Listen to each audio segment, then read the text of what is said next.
కూటమి ప్రభుత్వం గెలిచిన తర్వాత నారా చంద్రబాబు నాయుడు గారు ముఖ్యమంత్రి అయిన తర్వాత మనకు ఒక ప్రత్యేక హోదా ఇస్తామని ఆ రోజున విభజన చట్టంలో పెడితే దట్ ఈస్ అవర్ రైట్. ప్రత్యేక హోదా కన్నా ప్రత్యేక ప్యాకేజీ మంచిదని ప్రత్యేక హోదాని మంట కలిపినటువంటి వ్యక్తి నారా చంద్రబాబు నాయుడు గారు. దానివల్ల రాష్ట్రం ఎంతగా నష్టపోయిందో నేను మీకు ప్రత్యేకంగా చెప్పవలసిన అవసరం లేదు. ప్రత్యేక హోదా ఉన్నట్టయితే మరో రకంగా ఉండేది. సరే, చాలా మంది అనొచ్చు, మీరు వచ్చారు కదా అధికారంలోకి, ప్రత్యేక హోదా తీసుకురాలేకపోయారంటే అవకాశం లేకోకుండా పోయింది. ప్రత్యేక హోదాని మంట కలిపినటువంటి వ్యక్తి నారా చంద్రబాబు నాయుడు గారు. ఎందుకని ఈ విషయాన్ని నొక్కి చెబుతున్నానంటే, ఇవాళ అంతకన్నా ఒక ప్రమాదకరమైన పరిస్థితిని ఆంధ్ర రాష్ట్రంలో చంద్రబాబు నాయుడు గారు చేస్తున్నారు. అదేమిటంటే, మనకు రాష్ట్రం విడిపోయినప్పుడు ఒక ప్రత్యేక హోదా, అదేవిధంగా పోలవరం ప్రాజెక్టు నిర్మాణం మనకిస్తామని విభజన చట్టంలో పెట్టారు. ఇవాళ నేను మనవి చేస్తున్నా, పోలవరం ప్రాజెక్టుని సర్వనాశనం చేసే విధంగా నారా చంద్రబాబు నాయుడు గారు ఇవాళ నిర్ణయాలు తీసుకుంటున్నారు.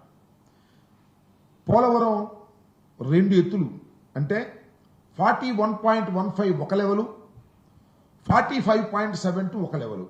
మొత్తం టోటల్గా పోలవరం పూర్తి నిర్మాణం జరగాలి అంటే 45.72 లెవెల్కి నీరు నిలపగలగాలి. అలా నీరు నిలిపినప్పుడు మాత్రమే ఖచ్చితంగా ఎన్ని టీఎంసీలు ఉండాలో అన్ని టీఎంసీలు దానిలో నిలుస్తాయి. దానికి కావలసినటువంటి అన్ని వనరులు ఏర్పడతాయి.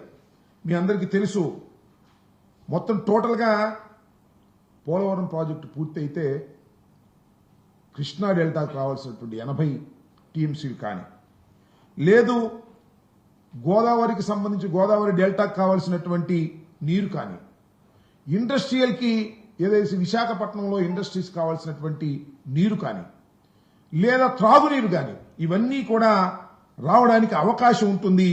అది 45.72 లెవెల్ వరకు కూడా ప్రాజెక్టు నిర్మాణం చేసి నీరు నిలపగలిగితే అది సాధ్యమవుతుంది. కానీ దురదృష్టం ఏంటంటే 45.72 లెవెల్కి మనం వాటర్ నిలపగలిగితే, అప్పుడు దాకా పూర్తి చేయగలిగితే 194.6 టీఎంసీలు నిల్వ చేసుకోవడానికి అవకాశం ఉంటుంది. కానీ దురదృష్టం ఏమిటంటే, చంద్రబాబు నాయుడు గారు అధికారంలోకి వచ్చినప్పుడల్లా అన్యాయం జరుగుతుందని చెప్పడానికి ఇది ఒక తాజా ఉదాహరణ. ఏంటంటే, ఇవాళ 41.15కు మాత్రమే కేంద్ర ప్రభుత్వం నిధులు ఇచ్చేందుకు సిద్ధపడింది. దానికి నారా చంద్రబాబు నాయుడు గారు అంగీకరించి మరొక ద్రోహానికి పాల్పడ్డారు. ఇది ఇంతకు ముందు కూడా చెప్పాం మేము చాలా సందర్భాల్లో. నేను ప్రత్యేకంగా చెప్పాను. ఇవాళ జలశక్తి వార్షిక నివేదికలో చాలా క్లియర్గా ఇచ్చారు. అయ్యా, 41.15కు మాత్రమే మేము నిధులు ఇస్తాము. ఆ నిధులు కూడా 12,157.53 కోట్లు ఇచ్చి మేము తప్పుకుంటున్నాము అని చెప్పారు. అంటే ఇక్కడ గమనించాల్సింది ఏంటంటే, 30,000 కోట్ల పైచిలకు పూర్తి చేస్తారు. ఇంకా 45.72కి నీరు నిలపాలి అంటే ఇంకా సుమారుగా 25,000 కోట్ల రూపాయలు కావాలి. దానికి మాత్రం ఇవ్వమని చెప్పేశారు, చేతులు ఎత్తేశారు. చంద్రబాబు నాయుడు గారు అంగీకరించారు. చంద్రబాబు నాయుడు గారు ఎందుకు అంగీకరించారంటే, పోలవరం పోయినా పర్వాలేదు కానీ ఆయనకి వేరే ఇంట్రెస్టులు ఉన్నాయి. ఆ ఇంట్రెస్టులు కాపాడుకోవడం కోసం దీన్ని అంగీకరించి ఇవాళ మంట గలిపేటటువంటి కార్యక్రమం చేస్తున్నారు. ఇంకా బనకచెర్ల నీరు ఎత్తిపోతల పథకాలు ఇవేమి ఉండవు. అనుసంధానాలు అసలు ప్రశ్నే లేదు. చివరికి గోదావరి డెల్టాకు నీరు ఇవ్వడానికి కూడా పూర్తిగా పనికిరానటువంటి స్థాయిలోకి ఇవాళ ఈ పోలవరం ప్రాజెక్టుని దిగజార్చేటటువంటి కార్యక్రమం నారా చంద్రబాబు నాయుడు గారు చేస్తున్నారు. ఇది చాలా దుర్మార్గమైనటువంటి విషయం.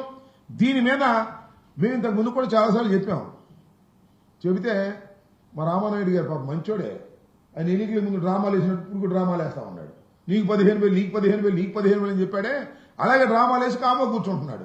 అయ్యే నేను మనవి చేస్తున్నా, 41.15 లెవెల్కి మీరు దిగజార్చేశారు అంటే దానికి లేదండి మేము తర్వాత పూర్తి చేస్తా ఉంటారు. మీరు కాదయ్యా చెప్పాల్సింది, కేంద్ర ప్రభుత్వం చెప్పాలి అంటే మేము కేంద్ర ప్రభుత్వంలో భాగం కదా మేము చెబుతా ఉంటున్నారు. చాలా దుర్మార్గం. ఇవాళ మొత్తం కేంద్ర ప్రభుత్వం దీని నుంచి తప్పుకుపోవాలని వాళ్ళ మీద భారం పడుకోకుండా 45.72 లెవెల్కి నీరు నిలుపు చేయాలి అంటే R&R LA ఇంకా 25,000 కోట్ల రూపాయలు ఇవ్వాలి. ఆ 25 కోట్ల రూపాయలు ఇవ్వకోకుండా ఎగ్గొట్టేందుకు ఇవాళ చాలా క్లియర్ గా వారు వార్షిక నివేదికలు చాలా వివరంగా చెప్పేశారు. అయ్యా మేము 41.15కు సంబంధించినటువంటి డబ్బులు మాత్రమే మేము ఇవ్వడానికి సిద్ధంగా ఉన్నాము. దీనికి కావాల్సినటువంటి 12,157.53 కోట్ల రూపాయలు ఇచ్చేశాము. ఇక మీరు సర్దుకోమని చెప్పేటటువంటి పరిస్థితికి వచ్చారు. ఇది చాలా దారుణమైనటువంటి అంశం. ఈ దారుణమైనటువంటి అంశాన్ని ఎవరు మాట్లాడటలా. 3 మంత్రులు ఉన్నారు. సరే, ఒక ఆయన బీజేపీ ఆయన అనుకోండి, అది వేరే విషయం. మరి ఇక్కడ కింజారపు ఆయన ఒక ఆయన ఉన్నాడు, ఇక్కడ మన పేమసాని గారు ఉన్నారు. ఇద్దరు కేంద్ర ప్రభుత్వంలో భాగస్వాములు. రాష్ట్రానికి ఇంత అన్యాయం జరుగుతూ ఉంటే కనీసం మాట్లాడనటువంటి దౌర్భాగ్యమైన పరిస్థితిలో ఉన్నారు అంటే మీరు పోలవరానికి వెన్నుపోటు పొడిచేటటువంటి కార్యక్రమం చేస్తున్నారు. పోలవరం అనేది తెలుగు ప్రజల కళ. రాజశేఖర రెడ్డి గారు కళ్ళగన్నటువంటిది. అది పూర్తయితే రాష్ట్రం అంతా సస్యశ్యామలమవుతుందని భావించారు. కేవలం 115 టీఎంసీలకు మాత్రమే పరిమితమైపోయేటటువంటి పరిస్థితి. మినిమం డ్రా డౌన్ లెవెల్కి మాత్రమే ముగించేసి తప్పుకుపోవాలని కేంద్ర ప్రభుత్వం నిర్ణయించుకుంటే దానికి నారా చంద్రబాబు నాయుడు గారు పచ్చ జెండా ఊపేసి తప్పుకుపోతా ఉన్నాడు. ఇప్పటికైనా మనవి చేస్తున్నా, అయ్యా మేము మీ మీద రాజకీయంగా విమర్శ చేస్తాం అనుకోకండి. ఈనాడు ఎట్టాగు రాయరు, ఆంధ్రజ్యోతులు ఎట్టాగు రాయరు, రాయకపోతే రాకపోయారు. నేను అడిగిన ప్రశ్నకు సమాధానం చెప్పే విధంగానే రాయండి.